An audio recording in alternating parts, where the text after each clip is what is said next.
So I've been playing a lot of Modern Warfare lately, and one of the big questions that I keep asking myself as Season 2 is about 2 weeks in at this point is, should I buy the Battle Pass? And I think the answer for me personally is no, but we're going to kind of try to break it down a little bit and see whether or not it's worth it to you.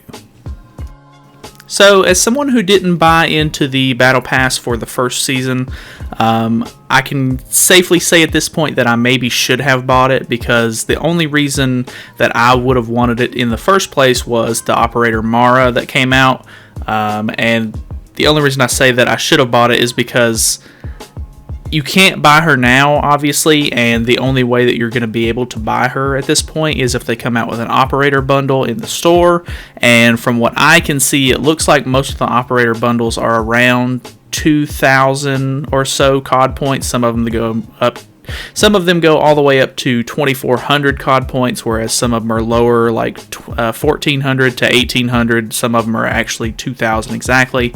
It just all depends on the operator and what you get in the bundle. And 2,000 COD points is around $20, whereas if I would have bought just the base package of the first operation or the first battle pass that came out, I would have got it for $10, which is, half the price. But I mean, at the time I didn't know, this is how everything was going to unfold. But, if you're looking at it just for the pure fact of, hey, I want Ghost, who's the new operator that you get from the new Battle Pass, if you want him and you're interested in him, I personally am not. I don't have a whole lot of interest in buying the Battle Pass just for him.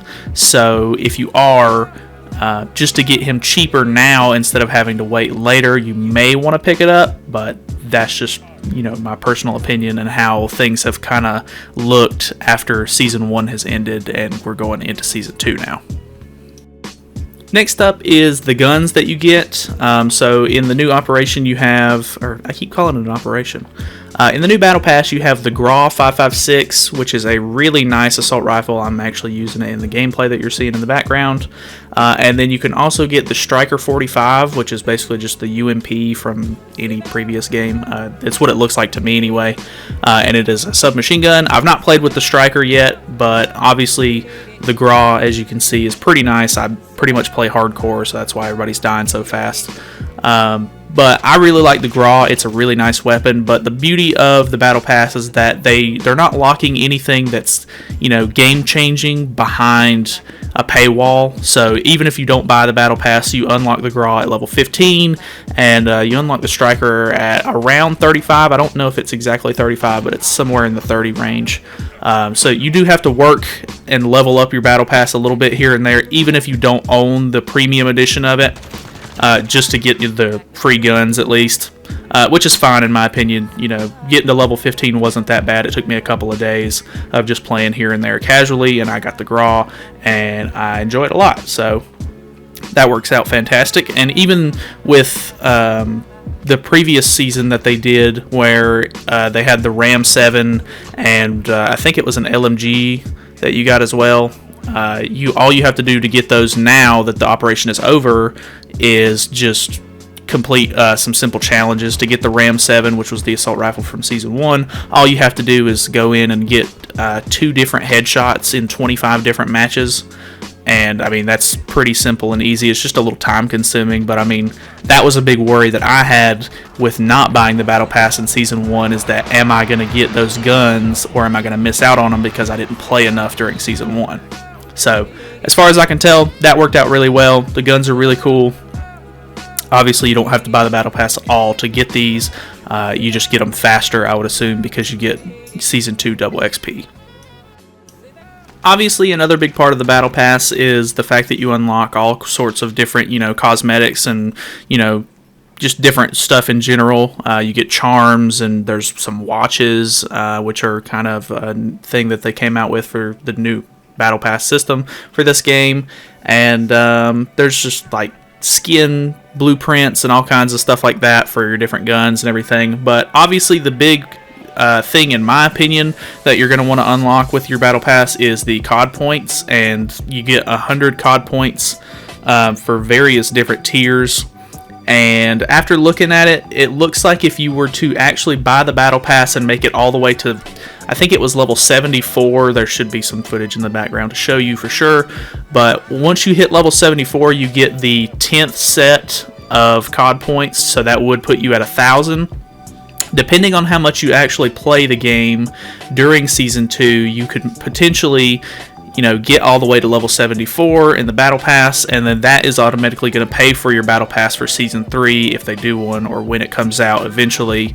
So, I mean, if you're really into Call of Duty and you're planning on playing a lot this season and you're really wanting to try and see if you can pretty much pay for your own Battle Pass for the next season, so you don't have to, invest and put your own money into it next time, this is kind of a cool way to do it, I guess, and it's almost like a challenge. When I play Call of Duty, I don't, as much of a casual shooter as it is, and it's fun in its own right to just play here and there, I really want something to work towards in it, and I think this would be a really good challenge for some people if you're into that sort of thing, is you could buy the Season 2 Battle Pass and obviously just work at it as much as you can until you get to level 74 or whatever, and then you can take a break or keep going if you want to.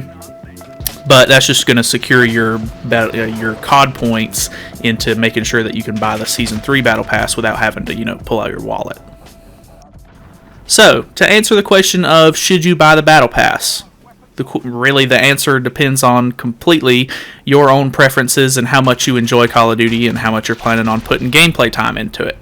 If you really want Ghost as an operator, this is going to be the cheaper way to do it now instead of waiting later and having to spend more COD points and to see if he's even available in the shop, because the shop does this weird rotation thing. You would think that they would make more money off of it being like having all of the bundles available, but I don't know. They do some weird rotation system with the shop. So yeah, it really just depends. I would say if you're interested enough to buy it, definitely go for the base version, which is only $10 worth of COD points. It's 1,000 COD points. That's not too bad, honestly, and you get a pretty decent amount of stuff out of it. Plus, you get the rewards, or you get the double XP for the season, so that way you're going to get a lot of these rewards a lot quicker as you play. I would say unless you really just want to support the developers and you want a head start to get those additional 20 tiers that you get from buying the more expensive version, which is I think $40 worth or something like that.